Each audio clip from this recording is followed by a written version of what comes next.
What's up, people? Eitan Ben Avram for Aleph Mail. Today's podcast is going to be a prayer schmooze. It's going to be some sichas chaverim. It's like, who am I to talk about prayer? I'm not a rabbi. I'm not an authority, but I do have the truth of my experience. I do have my notes from my Jewish prayer journey. And my Jewish prayer journey really started when I was 20 years old.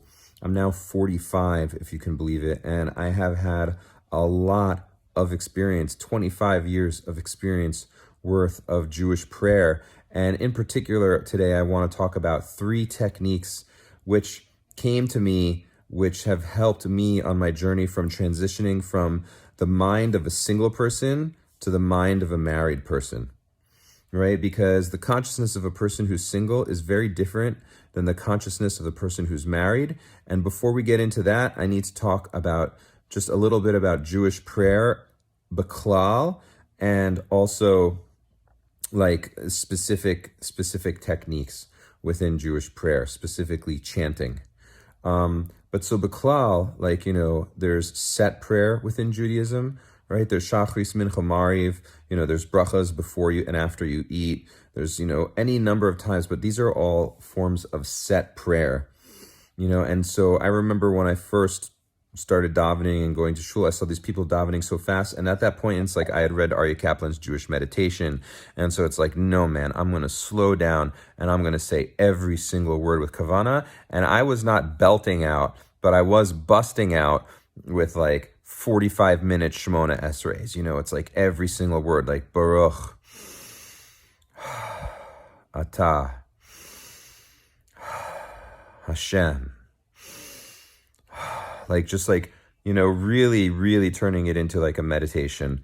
And there's there's a place where you can get to like a very, very high level if you're doing that, but that's not always sustainable, and nor is it feasible when you have a job and you have kids and there's other things that you need to do besides be in yeshiva and be as spiritual as you want to be. And so I transitioned out of that phase of my life. And I've also learned a lot of things since then. And one of the things that I've learned is that when I first came to shul and I saw these people davening so fast, where, it's like, Baruch atah Hashem Elokeinu melech haolam, all the different words that they're saying so fast, it's like, I was judging them. That it's like, well, how can they possibly mean what they're saying? Like, don't they understand that they're talking to God, that this is the most important thing, and they're davening so fast? But let me tell you a story, okay? Let me tell you a story. Once upon a time, there was an emperor somewhere in Asia, and he wanted a picture of a crane. He wanted a painting of a crane. And so they commissioned the greatest artist in the land to paint him a crane, right? They sent him gold, and the artist said, I'm going to present you with this crane, like the best possible picture of a crane that you can imagine. I'm going to deliver it to it as soon as I possibly can. And so like the king is waiting, because it's like, it's been like a week, 2 weeks, 3 weeks, and it's like no word from the artist. 4 weeks, no word from the artist. 5 weeks, no word, right? And they send a messenger. It's like, is it ready yet? The artist is like, no. Like, months go by. They send more messengers. Is it ready yet? No. And the king is thinking, like, did this guy rip me off? Like, what is going on here?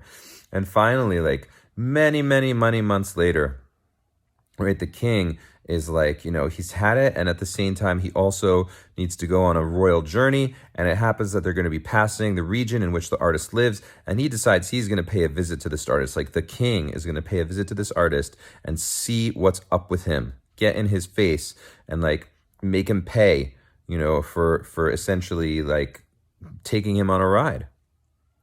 And so the king and his entire entourage and, his horses and his chariots pull up to the modest dwelling in which this artist lives, and they announce that the king is here, and the artist comes out, and the king is like, where's my painting? And the artist runs, and he grabs he's like one of these like calligraphy artists.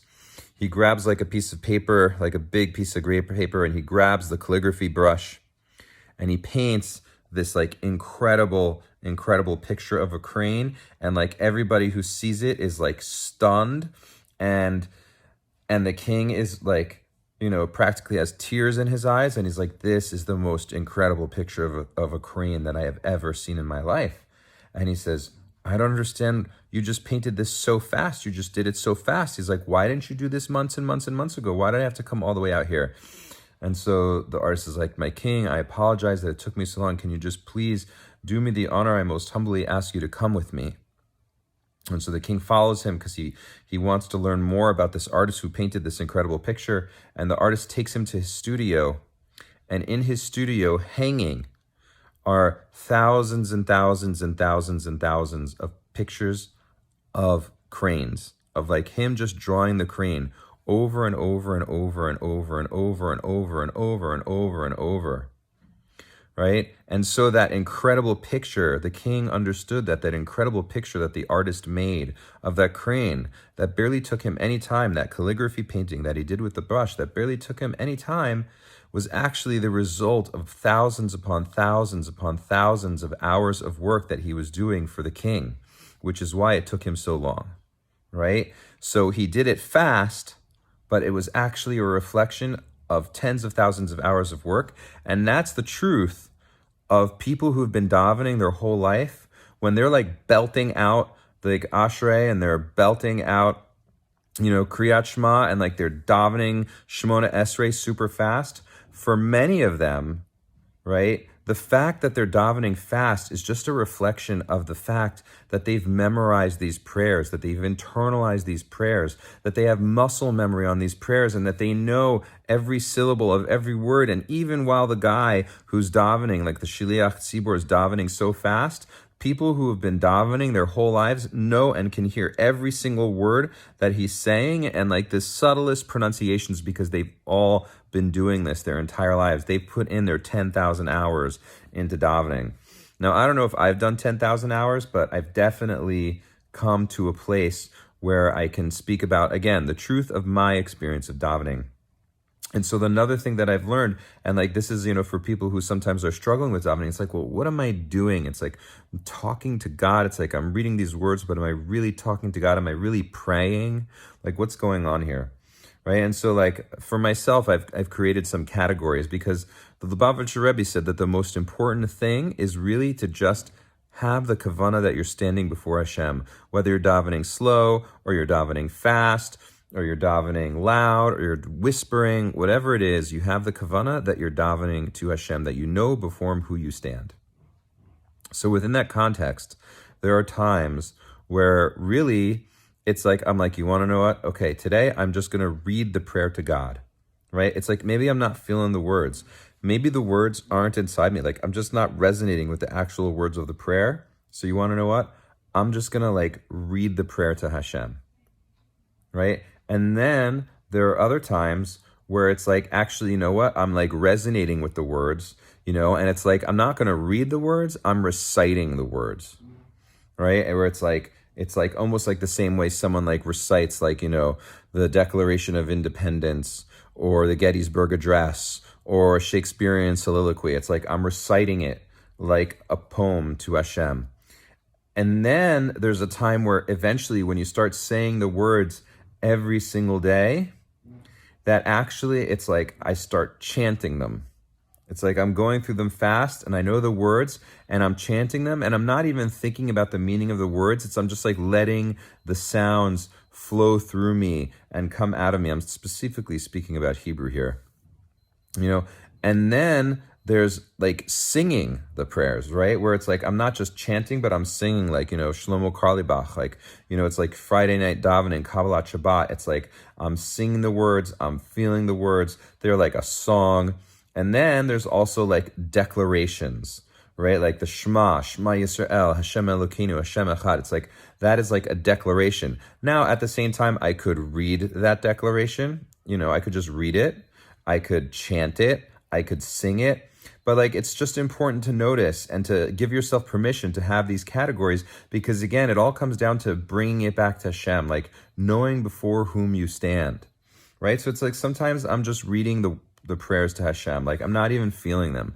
I'm just reading them to Hashem, right? And then other times it's like, rather than the words being outside of me, the words are inside of me. And it's like, I'm chanting them, I'm singing them, I'm like reciting them, with like this way someone would recite a poem, right? But so there's a lot of leeway in terms of working with the Siddur, in terms of working with set prayer, right?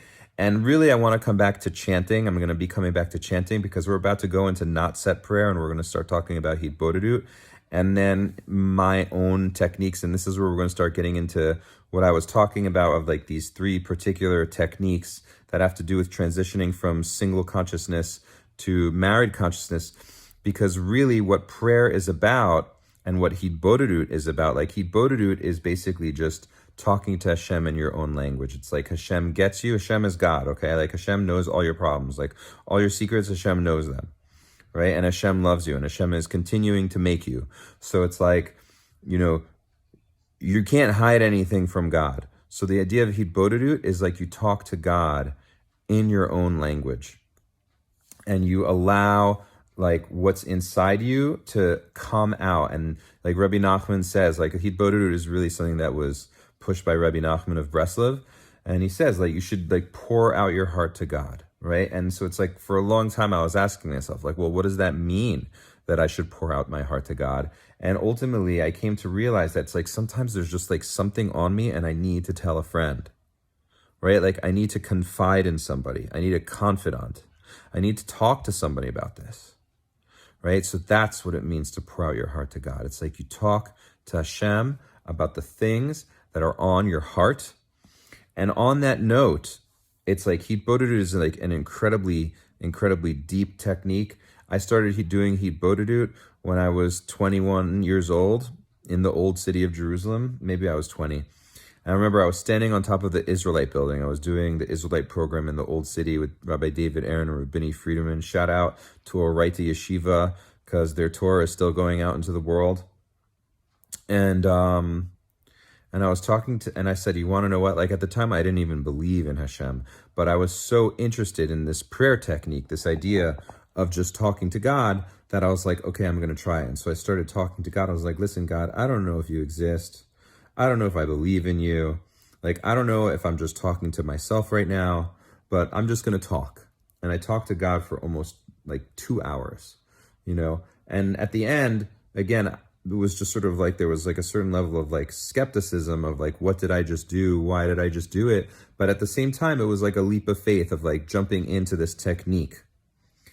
And over time, I went through an entire spiritual journey, but there came a time where when I was talking to God, I actually had like a religious experience of feeling God listen to me, that I wasn't alone anymore, that when I was on the rooftop talking to God, I was talking with God.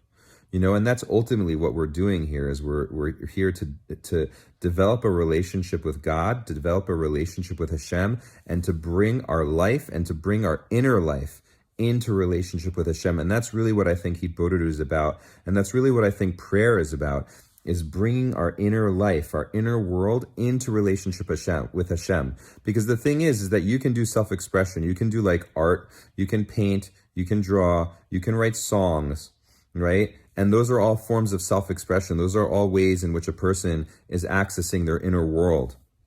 But just because a person is accessing their inner world doesn't mean that they're bringing it into relationship with Hashem, because there's also things that are in our inner world that unless we elevate them, they can be like pretty crude. Like self-expression, right, in and of itself is not necessarily of a virtue. There's things that one should not express.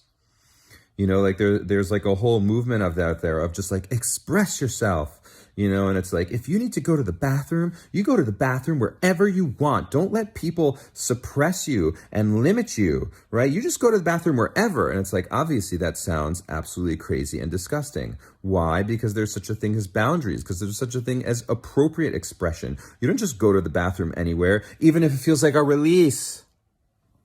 Why? Because it's not all about self-expression. It's not all about self-expression. Self-expression can actually just be a form of ego, right? It can be a form of slavery in which whatever impulse you have inside of you, you just let it control you, right? And you're expressing what's inside you, but that doesn't mean you're free. That doesn't mean you're awake, right? That inner world that's inside of you that you're expressing through your art, right, is not necessarily in any way, shape, or form like benefiting yourself or humanity. So prayer, right? Prayer is about taking that inner world and all that stuff that's inside you, both the light and the dark, and bringing it into relationship with Hashem. Bringing your inner demons into relationship with Hashem. Bring that snake that may be inside you into relationship with Hashem, right? Like Rumi has an amazing line. He says, God accepts counterfeit money like it's real. It's like, just pray. Just pray. Even if you think you're full of BS, just pray. Just talk it out to Hashem. Bring your inner world into relationship with Hashem. And so I started doing Hitbodedut, and it was a very, very powerful technique of like discovering what's inside me. You know, there's this idea from a book by Julia Cameron called The Artist's Way, that a person should wake up every morning and they should write 3 pages of stream of consciousness words, just to like give themselves permission without censoring, without editing themselves, to just give themselves permission to actually know what they think, to know what's going on inside their head. And I believe that that's resonating with part of the idea of Hitbodedut. But again, the difference is know before whom you stand. You're bringing it back to Hashem. You're bringing your inner world and all those thoughts that are in your heart and everything that you're going through, and you're turning them into an offering before Hashem. You're sharing and talking to Hashem about everything that's happening in your life and what's on your mind, right? And so that's Hitbodedut, right? And so that's like another aspect of Jewish prayer. So we have like the set prayer, Shachrit, Mincha, Mariv, and then we have Hitbodedut, which is just like talking to Hashem in your own language. And this is now where we're going to get into like the Aleph male style Hitbodedut techniques, these 3 techniques that I keep on saying I'm going to talk about. We had to just give that background. And again, remember also about the chanting, right? So basically, the thing is that if you're somebody like me, where it's like your inner world, right? It's like there's outer space, like, you know, like get into a Tesla rocket, get into a SpaceX rocket, fly up to the moon, right? You know, that's outer space, right? There's like, you know, Mars, Venus, you know, Saturn, Jupiter, all these different planets out there, outer space, right? But then there's inner space. There's like my inner world, like what's behind my eyes, like what's behind like my forehead, like let's like zoom in through into that inner world, right? And we all have like, it's bigger than, it's like, it's an infinitude. Every single human being has like an incredibly deep inner world, and there's like an ocean inside there, and there's whales and leviathans and sea monsters and angels and demons and all kinds of things. And I'm speaking metaphorically now, in our inner world. And so within that, Hitbodedut and talking to Hashem, it's like sometimes it's like, how am I going to put into words? It's like, I don't have enough time. I don't have enough time to talk about all the stories that are inside me. How am I going to do that? I don't have enough time. Right? Like there's like what happened with my dad, and what happened with my next door neighbor, and that dream that I had, and this thing that I've been thinking about. It's like, how do I really have the time to put everything into words?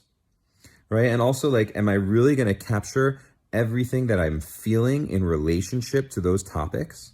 And so for me, you know, hashtags, social media, you know, however many years ago, the advent of hashtags just like actually got incorporated into my prayer life, because the thing is I was posting a lot on Facebook, and sometimes you can just like post a hashtag and it's almost like this archetypical word, you know, hashtag love, hashtag freedom, hashtag God, hashtag Shabbos, hashtag I just want to be loved, hashtag, you know, carpets, whatever it is, right? But in some way, shape, or form, that hashtag is like this archetypical magnet lodestone of meanings that are all associated with that hashtag. And so what I started doing is I started going to the Kotel, and it's like, when it's like I felt intimidated by the amount that I needed to express to try to channel what's going on in my inner world into Hitbodedut, into Hashem. So what I started doing is I started just saying hashtags to Hashem, right? Where it would be like, I wouldn't actually say the word hashtag, but it's like, let's say the word is like marriage, you know? So it would be like, I would go to the Kotel and just say like marriage. But I wouldn't just say the word marriage. I would say marriage, and then I would say the word Ribono Shel Olam. And Ribono Shel Olam means master of the universe. Now you can say Hashem, you can say HaKodesh Baruch Hu, right? You can say Shekhinah, whatever name of God that you want to use. Nonetheless, it would be like marriage, Ribbono Shel Olam, marriage, Ribbono Shel Olam, marriage, Ribbono Shel Olam. It's like hashtag marriage, Ribbono Shel Olam. What's up with that? Ribbono Shel Olam, marriage. You know what's inside me, Hashem. You know what I'm saying, that word marriage. You know when I'm hashtagging you marriage, that inside that word, I'm like pouring myself into that world. I'm taking that inner well of my psyche and I'm pouring it into that word. Marriage, Ribbono Shel Olam, marriage, Ribbono Shel Olam. Right? Money, Ribbono Shel Olam. Money, Ribbono Shel Olam. Making money, Ribbono Shel Olam. Right? And just like saying that over and over and over. Right? And that's actually the first prayer technique, is like the hashtag prayer technique. Like, this is my thing. I don't know anybody else who does this. I didn't read it anywhere. It just came to me, and the reason why this is the first technique of the 3 techniques of transitioning from being single to transitioning to being married is because the Ribbono Shel Olam part, right? That part of like whatever hashtag you're using, and then bringing the word Ribbono Shel Olam. Okay, peeps, I gotta change up because I got my boy sleeping on me now, right? So we're just gonna talk a little bit softer. So we were talking about the 3 prayer techniques. We're talking about the hashtag Hibodedut, right? And pouring yourself into that hashtag, right? Whatever that hashtag is, love, marriage, money, loneliness, darkness, frustration. It's like frustration, Ribbono Shel Olam. Frustration, Ribbono Shel Olam. Frustration, Ribbono Shel Olam. And that's the thing, is that it's the chant. It's like the chanting, just like the same way, like you say the same thing over and over and over again. It's like Ribbono Shel Olam. It's like, just get used to chanting Ribbono Shel Olam. Just like walk down the street chanting Ribbono Shel Olam. Like, that's another thing that Rabbi Nachman says. It's like, if you don't know what to say, just chant the name Ribbono Shel Olam. Just cry out the name Ribbono Shel Olam. Just cry out to the Eibishter. Cry out to Ribbono Shel Olam. Right? That's what I was davening under my chuppah when I didn't know what to daven. I was just like, Ribbono Shel Olam, Ribbono Shel Olam. Right? And so it's like, that's like the hashtag Ribbono Shel Olam. Right? Frustration, Ribbono Shel Olam. Children, Ribbono Shel Olam. Money, Ribbono Shel Olam. Parents, Ribbono Shel Olam. Finances, Ribbono Shel Olam. Torah, Ribbono Shel Olam. Shabbos, Ribbono Shel Olam. Just like really, really going in to whatever that hashtag is, because like, maybe you can't tell the whole story, and just bringing it back to Ribbono Shel Olam, because again, it's about remembering before whom you stand, right? So it's like that technique, right, of like saying a word, and then Ribbono Shel Olam comes to the second technique, which is what I started doing before I met my wife, right? Which is the Bo'i Kala. Kala means bride. Like a chatan is the bridegroom, the groom. So I guess for women, they could do this with like Bo'i chatan.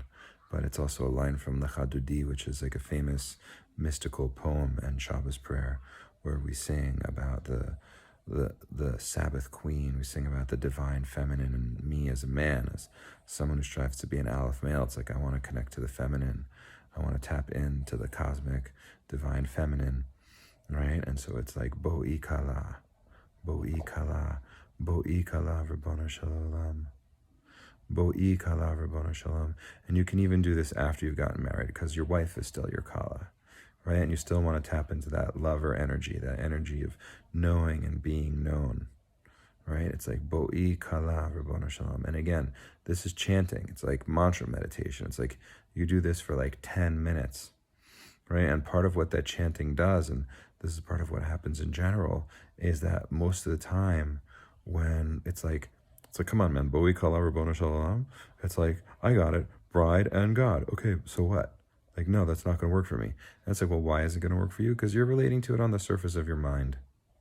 right? It's not working for you because you're relating to it from an intellectual perspective in which your mind has grasped or apprehended certain definitions, the definition of bride and the definition of God, which is, of course, not something that can have any sort of definition, right? And nonetheless, it's like when you're relating to it on an intellectual level, it's not going to work. The whole purpose of the chanting, Rabbono Shel Olam, Rabbono Shalom, is to tap into the inner well of your psyche, and the inner well of your psyche is not your conscious mind.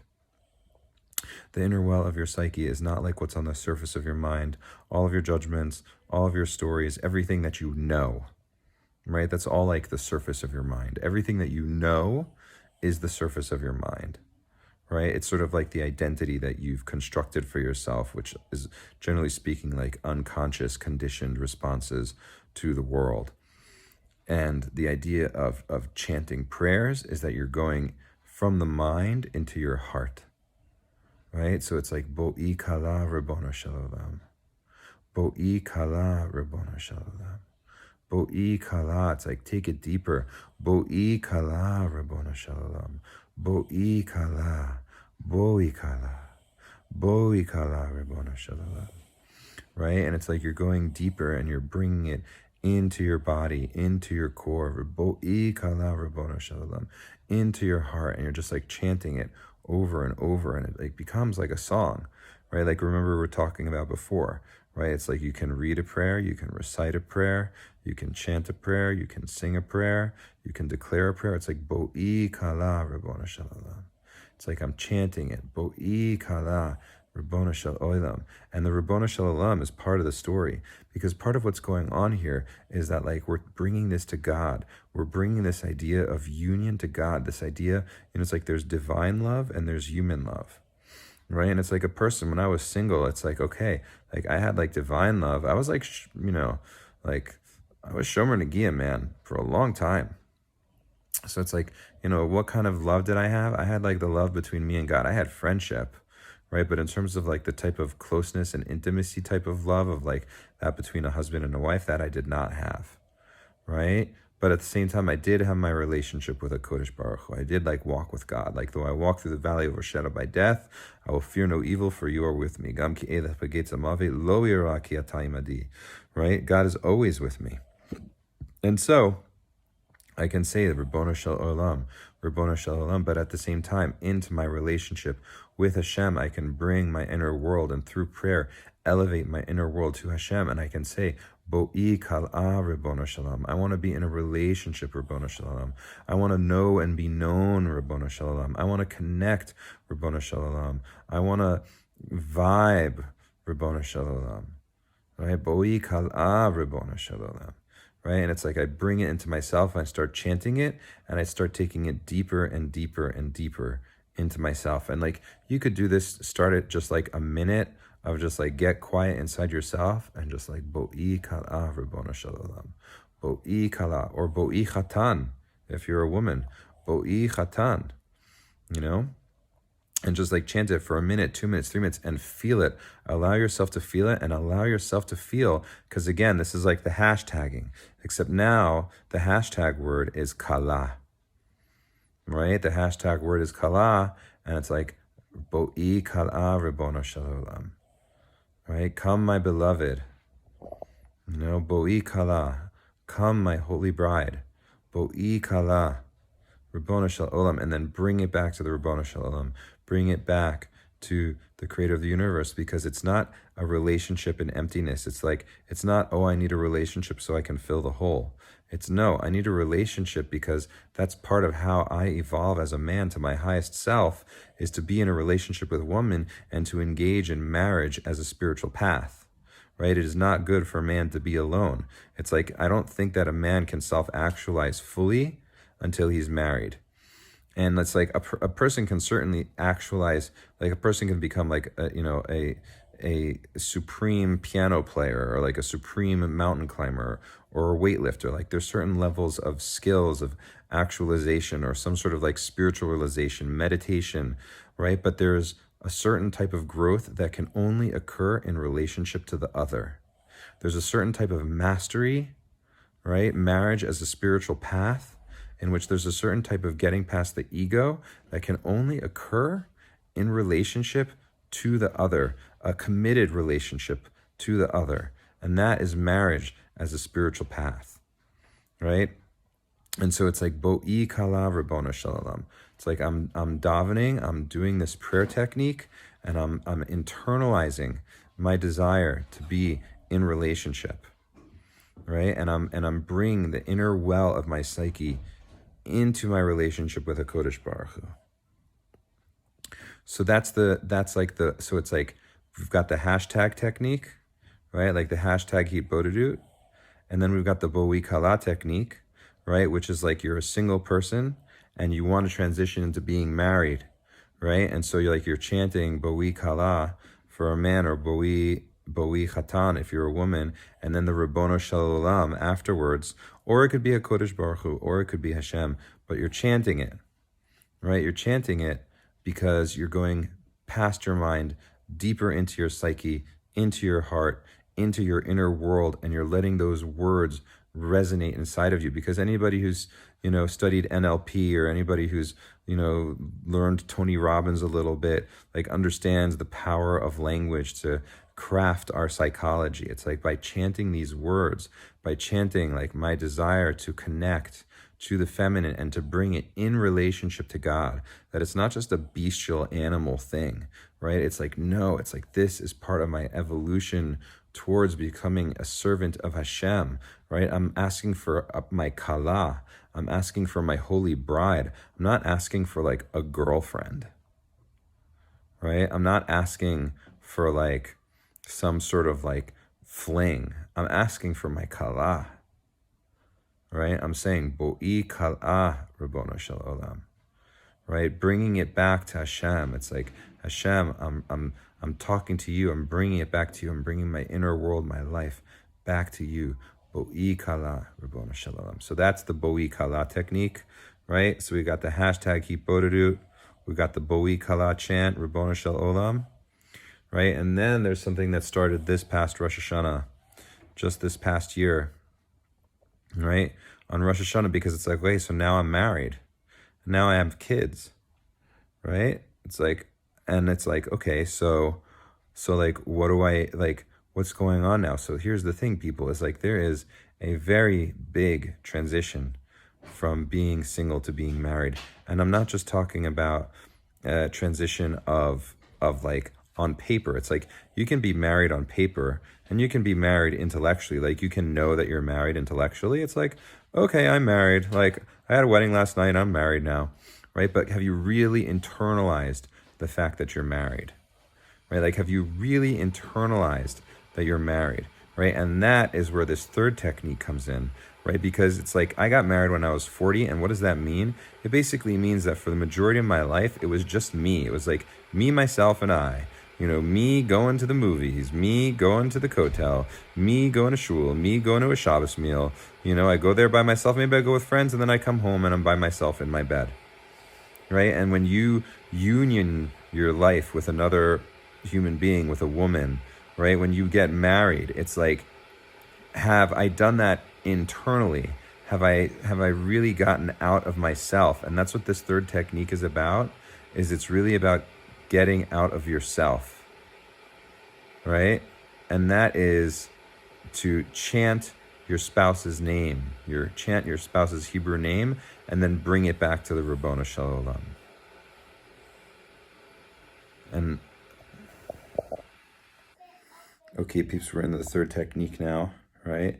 And the third technique, right, is like chanting your spouse's name and then bringing it back to the Rabbono Shel Olam, bringing it back to Hashem. And what this has to do with is, again, it's like, okay, so then you're married for a while, right? And it's like, yeah, my spouse. It's like, and so what do we do once like we think we know someone? It's like we have like a file on them in our head. Again, all of our judgments, all of our stories, the things we like about the things we don't like about them, the things that we want them to do, how we want them to change, who we think they are. But do we really know our spouse? And also, how much do we really pray for my spouse? And so this came because I realized, and it's like a bad thing to say about myself, I realized that I didn't pray enough for my holy wife. And I didn't pray enough for my holy children. That most of the time my prayers were kind of like about myself, and that like I needed to deep dive into praying for my wife. And because I already had my hashtag technique, right, I just started chanting my wife's name, right, and Rabbono Shel Olam. That's right, you can hear my kids in the other room. Part of the beauty of the ambient noise. So it was like I was just chanting my wife's name and then Rabbono Shel Olam, chanting my wife's name and then Rabbono Shel Olam. And again, it's like what that happens is at first, it's like you do this like after davening, you do this during your Hit Bodedut session. It's like you just close your eyes, and what happens is when you start chanting it enough, once again, you tap into like the inner well of your psyche, where it's no longer about what you think you know about them. It's no longer your mind, it's your heart and it's your psyche of like taking that name and letting it come down into your heart, into your inner well of your psyche, and then back up to Hashem, right? Chanting my wife's name and Rabbono Shel Olam, and it's like all of a sudden I'm getting past, and like this has to do with Shalom bias. It's like I'm getting past all of like sort of like the familiarity breeds contempt that comes with marriage, and getting into the soul, davening for my wife. She's separate from me. She's her own being. She's on her journey, right? She has her struggles, her goals, her aspirations, her husband and children that she's relating to, her whole journey that she's balancing, right? It's like chanting for my wife, Rabbono Shel Olam. You know, it's like saying her Hebrew name, and then Rabbono Shel Olam. My wife's Hebrew name, Rabbono Shel Olam. My wife's Hebrew name, Rabbono Shel Olam. And just like really chanting my wife's name, bringing it into my heart. And I can tell you, this has mamash changed my relationship with my wife. It's like, because when I start really davening for my wife as a person, separate from the role that she's playing, separate from like my wife concept that I have in my head, it's like when I bring it down into my psyche, where it's like there's a much deeper wisdom, a soul level wisdom. It's like all the unconscious information that I'm absorbing all the time that I'm not conscious of, that's in relationship to my wife, that when I start chanting her name, starts like coming down. You know, my wife's name, Rabbono Shel Olam. My wife's Hebrew name, Rabbono Shel Olam. It comes inside me, and it's like it makes room for new information to come in, new dynamics to come in. And then, and then what's like the next step? Well, the next step, then you get into the permutations, but really the next step is your children. Start chanting your children's Hebrew name and Rabbono Shel Olam, and your children's Hebrew name and Rabbono Shel Olam, and your children's Hebrew name and Rabbono Shel Olam, right? And just chanting, their names. And then it's like get into being a family man, right? Because again, part of what this is about, the transition from being single to being married, right, is then not only are you married, but that you have a family. Right? So it's like I'm chanting my children's name. And once again, it's like I have my hang-ups and baggage about my children, even if they're very, very young, because I have like my own baggage from like growing up that I'm bringing with me that I need to unpack and process and heal so that I don't like repeat the same mistakes of the past with my kids. And so it's like I'm chanting my child's name, Rabbono Shel Olam, because they're their own person. They're on their own journey separate from me. They are not an extension of me. Right? They are not like my hand or my foot. They are their own person. They have free will. They have their own personality. So it's like chanting my children's names and then Rabbono Shel Olam and chanting their full Hebrew names. And then the permutations come as like, maybe you don't say their full Hebrew name. Maybe it's not like, for instance, my Hebrew name is like Eitan Shmer Yahu Ben Chana. Okay? So it's like, it could just be like Eitan or Eitan Shmer Yahu, or it could just be like your wife's first name or your wife's first name and then her middle name, or your child's first name or your child's first name and then their middle name, or it could be a nickname, but then always bringing it back to Rabbono Shel Olam. And again, do this for like 2 minutes, 3 minutes, 5 minutes, 10 minutes. Like, go deep into it. It's one of these things. It's chanting, where it's like the more you chant, the deeper you go. And I have gone to some very, very deep places where it's like, Baruch Hashem, I get to chant the names of my family. I chant the name of my wife. I chant the name of my firstborn son. I chant the name of my secondborn son. And I bring them back to the Eibishter. I bring them back to the Ribbono Shel Olam. Right? And in so doing, it's like I'm acknowledging that I am part of this constellation that's bigger than myself. And also it's taking my inner world, my inner life that has been self-centered for so long, that's been self-directed for so long, and I'm turning it outwards towards my wife, towards my children, of like, I acknowledge that there is an other that I am now in relationship to. Right? That it's not just me anymore, and that like my inner psyche, my inner world, it's like there's the defense mechanisms that we know about, and then defense mechanisms that we don't know about. Like I'm talking about in terms of marriage. It's like, okay, I know I do this, I know I do that, but you know what? It's like I don't know myself. It's like there's my psyche. It's like there's the defense mechanisms I don't know about, and it comes out on the people in my family. And what does that mean? It means there's like unconsciousness to be mined. There's gold to be mined. And so by chanting their names, and once again, bringing that inner psyche, that inner world into relationship with the Ribbono Shel Olam, into relationship with God, bringing my relationship with my wife to Hashem, bringing my relationship with my children to Hashem, chanting my wife's Hebrew name, Ribbono Shel Olam, chanting my children's Hebrew name, and Ribbono Shel Olam over and over and over, what happens is it opens my inner world to the fact that I'm not alone, and I now exist in relationship and in connection to others, and that I'm part of a constellation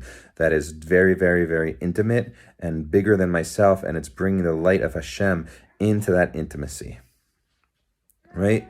So just to recap it, it's like, Jewish, I'm just speaking the truth of my own experience, right? We have these 3 techniques, right? We have the hashtag Hitbodedut, Ribbono Shel Olam.